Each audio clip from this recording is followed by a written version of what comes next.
ये दो फार्मूला है। ये फार्मूला बहुत सारे स्टूडेंट्स को से पूछने पर नहीं बता पाते हैं। इवन कि 11th 12th में कोई कोई तो कभी कभी देखा जाता है कि टारगेट में चले जाते हैं, मतलब कि ड्रॉप आउट जो लेते हैं 1 साल का, उसके बाद भी उसके बावजूद भी ये फार्मूला पूछो कि ए क्यू प्लस वी क्यू क्या होता है, तो बहुत सारे स्टूडेंट नहीं बता पाते हैं। ठीक है, ये पढ़ना कब है? तो ये बहुत पहले ही है, स्टार्टिंग में लगभग 9th से ये शुरू हो जाता है फार्मूला। 9th में पढ़े, फिर 10th में उसका यूज़ आता है, फिर उसके बाद 11th में पढ़े, 12th में पढ़े, बट फिर भी बहुत सारे स्टूडेंट के माइंड में नहीं रहता है।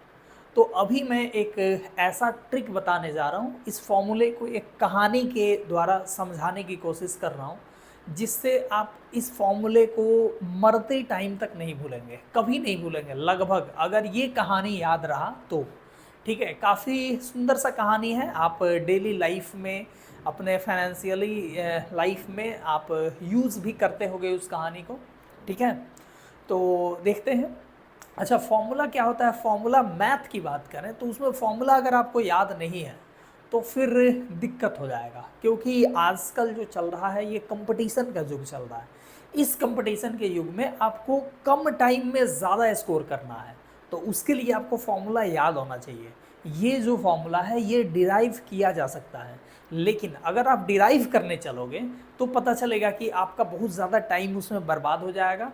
फिर मतलब क्वेश्चन तो बन जाएगा, लेकिन बहुत सारा टाइम आप खा चुके होगे, तो उससे भी आपको फ़ायदा नहीं होगा।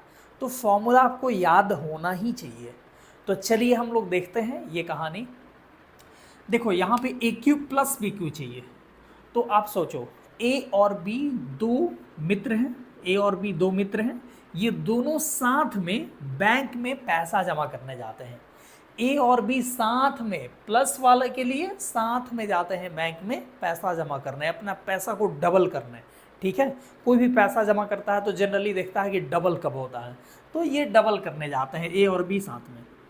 तो यहाँ पे ए का पैसा डबल हो जाता है, मतलब ए स्क्वायर, और बी का भी पैसा डबल हो जाता है, मतलब बी स्क्वायर हो गया। अब देखो साथ में गए हैं, तो साथ में गए हैं तो दोनों पैसा एक साथ रखेंगे, तो एक साथ रखेंगे तो उनका पैसा ज़्यादा हो जाएगा, ज़्यादा दिखेगा।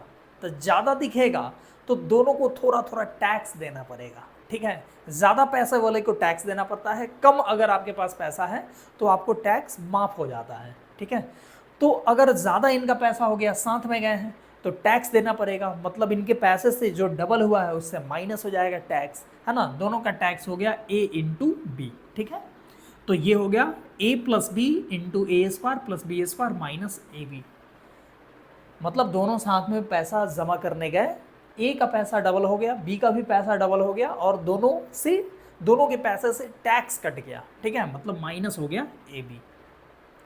अब देखो A Q minus B Q चाहिए, तो इसके लिए ए और बी अलग अलग, ए और बी दो मित्र हैं और ये अलग अलग, ये देखे कि देखो वो साथ में जा रहे थे तो टैक्स कट जा रहा था, माइनस हो जा रहा था, तो वो सोचे कि टैक्स जुट जाए, माइनस ना हो प्लस हो, तो उसके लिए वो अब अलग अलग गए। सोचे कि एक साथ जा रहे हैं तो ज़्यादा पैसा दिख रहा है, तो टैक्स कट जा रहा है, माइनस हो जा रहा है, तो सोचे कि चलो अब अलग अलग चलते हैं, तो ये लोग अलग अलग गए, तो अलग अलग गए ए और बी, तो बीच में माइनस लग गया अलग अलग के लिए।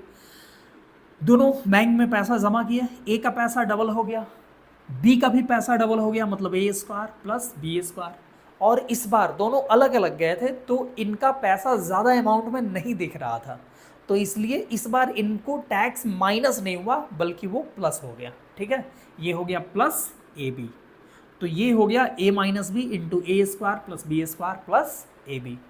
तो ये स्टोरी से अगर रिलेट कर पाओगे, ये स्टोरी फॉर्मूला याद रखने के बजाय ये स्टोरी याद रखोगे तो उससे रिलेट करके ये फॉर्मूला आप लिख पाओगे। और चाहे जैसे भी याद हो, आपको जिस वे में भी याद हो, आपको फॉर्मूला याद होना ही चाहिए।